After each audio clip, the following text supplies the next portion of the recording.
Hi everyone, welcome back. Today I'm going to show you how to make stovetop applesauce. And this is just if you need just like a quick dish that you can do for dinner actually, for dessert, or if you just didn't have enough time to throw it all in your crock pot. Anyway, what you need is you need a large pot that has a lid that can go over it. You want to chop up your apples. You want to use organic apples because we leave the peels on because it's added nutrition. So, if you don't have organic apples, make sure you wash them with warm soapy water. Just a tad bit of Dawn dish soap and you're good. So anyways, this is just chopped up apples that I got from the orchard, and I got a whole bushel of apples that are actually considered second apples, ones that are just getting close to out of season. So I got a really good deal on those. Anyways, so what you want to do is you want to chop up your apples and go ahead and add in just a splash of water. You do not want to put a whole bunch of water in there. Apples are made up of a lot of apples, so as they cook down, they're going to release that moisture. So I'm going to put in a half cup of water to this. And then I'm going to turn on my stove to medium heat. And then I'm just going to close the lid on it. And I'll be back and show you what it looks like midway. Stir these apples up so they don't get burned or anything like that.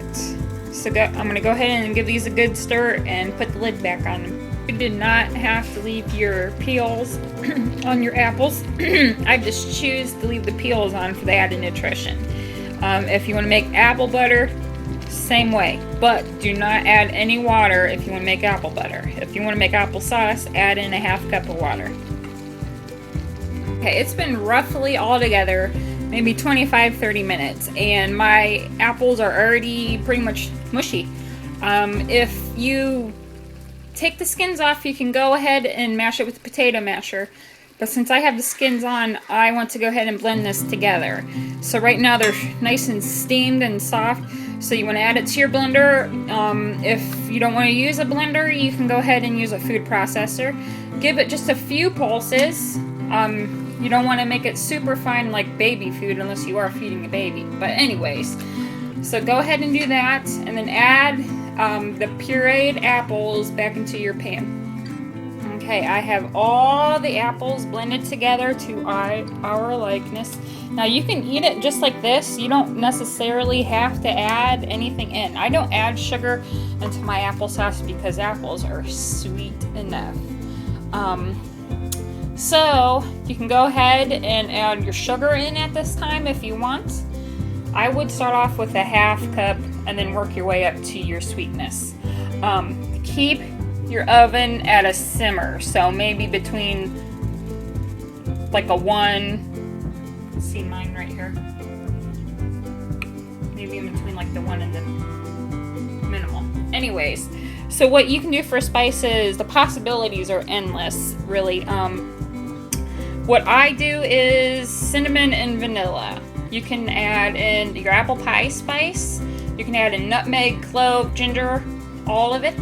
I just do cinnamon and vanilla. And I don't know the exact, I just shake it.